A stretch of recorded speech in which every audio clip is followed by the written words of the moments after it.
जय श्री राधे कृष्ण। आप सभी का आपके अपने YouTube चैनल पे बहुत बहुत स्वागत है। हरतालिका तीज का व्रत जो कि भाद्रपद मास शुक्ल पक्ष की तृतीया तिथि के दिन इस व्रत को धारण किया जाता है। इसे हरतालिका और हरितालिका तीज के नाम से जाना जाता है। इस व्रत को स्त्रियां जो कि अपने सौभाग्य में वृद्धि हेतु, अखंड सौभाग्य की प्राप्ति के लिए, दाम्पत्य जीवन खुशहाली के लिए, पुत्र पौत्रादि की प्राप्ति के लिए तथा सभी प्रकार के मनोरथों की सिद्धि के लिए इस व्रत को धारण करती हैं। हरतालिका तीज के व्रत में जो कि दिन रात्रि निर्जला रह करके इस व्रत को धारण किया जाता है। भाद्रस्य कजली कृष्णा शुक्लाचा हरितालिका, यानी कि भाद्रपद कृष्ण पक्ष तृतीया को कजली तीज का व्रत किया जाता है और शुक्ल पक्ष में हरतालिका तीज का व्रत किया जाता है। इसके अनुसार भाद्रपद शुक्ल तृतीया को हरितालिका का व्रत किया जाता है। इसमें जो कि मुहूर्त मात्र हो तो भी परा तिथि ग्राह्य की जाती है, क्योंकि द्वितीया पितामह की और चतुर्थी पुत्र की तिथि है। अतः द्वितीया योग निषेध है और चतुर्थ का योग श्रेष्ठ होता है, यानी कि तृतीया उपरांत चतुर्थी हो तो व्रत को धारण करना विशेष पुण्य फल दायी माना जाता है। यह व्रत जो कि सूर्योदय व्यापनी ली जाती है। तो आइए जानते हैं हरितालिका तीज व्रत के शुभ मुहूर्त के बारे में और इस दिन पूजन का क्या समय होगा।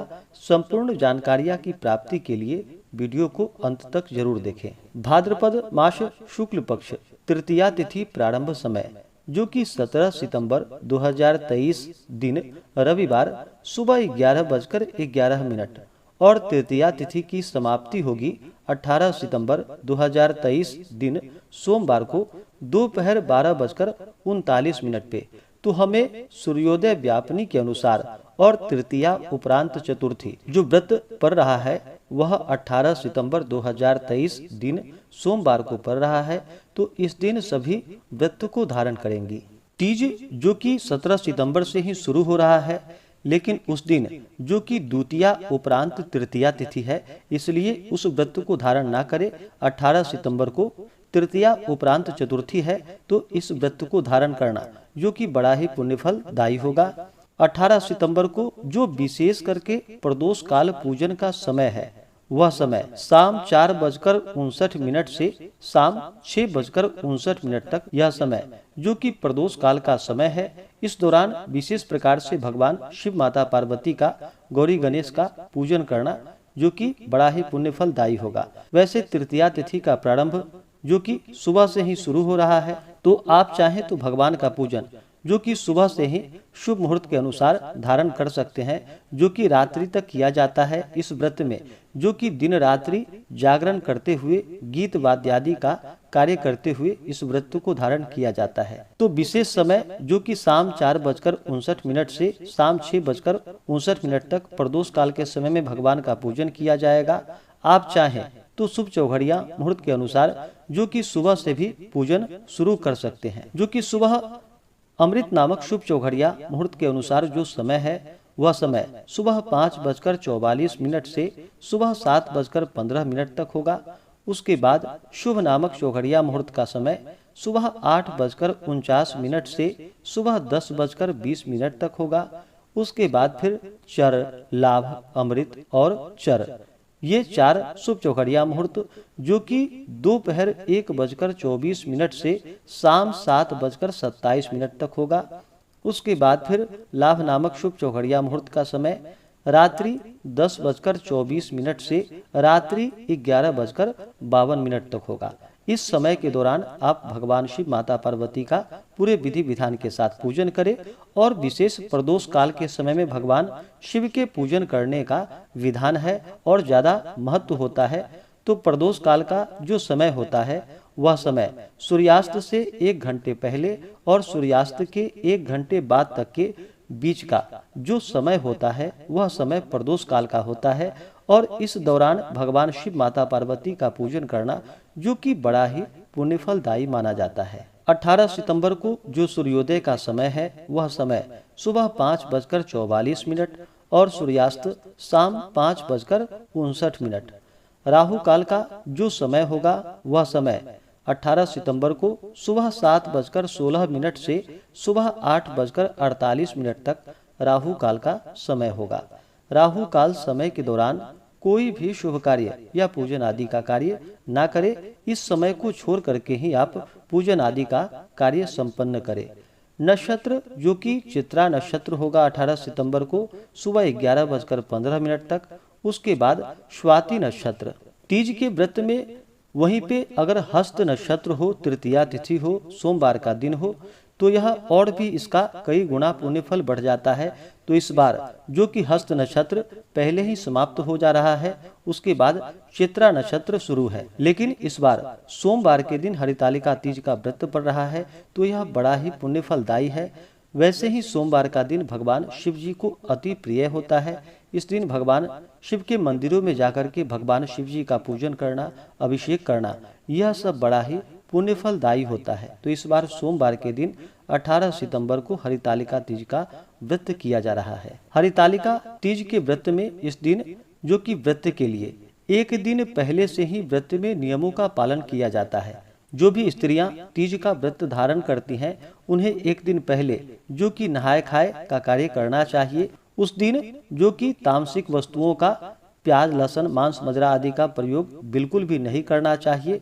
शुद्ध और सात्विक आहार ग्रहण करनी चाहिए। बिना प्याज लहसुन वाला ही एक दिन पहले जो कि बिना प्याज लहसुन का ही भोजन करना चाहिए और उस दिन की रात्रि ब्रह्मचर्य का पालन करना चाहिए। भगवान शिव, माता पार्वती का स्मरण करते हुए रात्रि में सोनी चाहिए और फिर तृतीया तिथि के दिन सुबह ब्रह्म मुहूर्त में उठ करके नित्य क्रियाओं से निवृत्त होकर के गंगा नदी में स्नान करें। अगर वहां पे स्नान ना कर पाए तो घर के नहाने के पानी में ही थोड़ा सा गंगा जल मिला करके स्नान करना चाहिए। शुद्ध वस्त्र धारण करके भगवान सूर्य देव को अर्घ्य प्रदान करें और भगवान शिव के मंदिरों में जाकर के भगवान शिव जी का पूजन, अभिषेक करें। अपने इष्ट देवता का, कुल देवता का पूजन करें और इस दिन जो कि दिन रात्रि निर्जला रहते हुए भगवान शिव जी का, माता पार्वती का, गौरी गणेश का, कलश देवता का, बालुकामयी या मिट्टी की प्रतिमा या स्वर्णमयी प्रतिमा को स्थापित करके इनका पूजन पूरे विधि विधान के साथ करना चाहिए। इस दिन पूजन के लिए एक मंडप तैयार करके भगवान शिव जी के लिए सफेद वस्त्र और माता पार्वती के लिए लाल वस्त्र बिछा करके उस मंडप पे भगवान शिव और माता पार्वती की प्रतिमा को स्थापित करके साथ में गौरी गणेश की प्रतिमा को स्थापित करके पूरे विधि विधान के साथ इनका पूजन करना चाहिए। इस दिन पूजन के लिए स्त्रियों को चाहिए कि वे भगवान शिव, माता पार्वती से प्रार्थना करें कि मम उमा महेश्वर सायुज्य सिद्धये हरतालिका व्रत महम करिष्ये। इस प्रकार से प्रार्थना करते हुए यह संकल्प करके मकान को मंडप आदि जैसे सुशोभित इस दिन करनी चाहिए और पूजा सामग्री एकत्रित करके जहाँ भी आपका पूजन का स्थान हो विशेष प्रकार से अपने घर के ईशान कोण में भगवान शिव जी का पूजन करना चाहिए। वहीं पे कलश को स्थापित करके उस पर आप चाहें तो स्वर्णादि निर्मित शिव गौरी अथवा पूर्व प्रतिष्ठित हर गौरी के समीप बैठ करके उनका पूरे विधि विधान के साथ पूजन करना चाहिए। सबसे पहले किसी भी प्रकार के पूजन में, शुभ कार्यों में या मांगलिक कार्यों में पहले गौरी गणेश का पूजन कर लें। उसके बाद फिर कलश देवता का पूजन करें और फिर नवग्रह इंद्रादि 10 दिक्पाल का पूजन करके रात्रि में पूजन हो तो गणपत्यादि पंच देवता का पूजन करना चाहिए और दिन में पूजन हो तो सूर्यादि पंच देवता का पूजन करना चाहिए। उसके बाद फिर भगवान शिव और माता पार्वती का पूरे विधि विधान के साथ पूजन करना चाहिए। इस दिन भगवान शिव जी का जो कि जल से अभिषेक करे, पंचामृत से अभिषेक करे, शुद्ध गंगा जल से अभिषेक करे, भगवान शिव जी को सफेद वस्त्र चढ़ाए, यज्ञोपवीत अर्पित करे, फिर अक्षत, चंदन, पुष्पों की माला अर्पित करे। भगवान शिव जी को केतकी का पुष्प नहीं चढ़ानी चाहिए। विशेष करके भगवान शिव जी को जो कि सफेद पुष्प अर्पित करे। कमल का पुष्प मिल जाए तो कमल का पुष्प भगवान शिव जी को अर्पित करे। 3 पत्ते वाला बेलपत्र, उस पे राम का नाम लिख करके या नमः शिवाय लिख करके भगवान शिव जी को बेलपत्र चढ़ाएं। बेलपत्र चढ़ाने से 3 जन्मों के पाप भी नष्ट हो जाते हैं। कहा गया है त्रिदलम त्रिगुणाकारम त्रिनेत्रम च त्रिधायुधम त्रिजन्म पाप संघारम बिल्व पत्रम शिवार्पणम।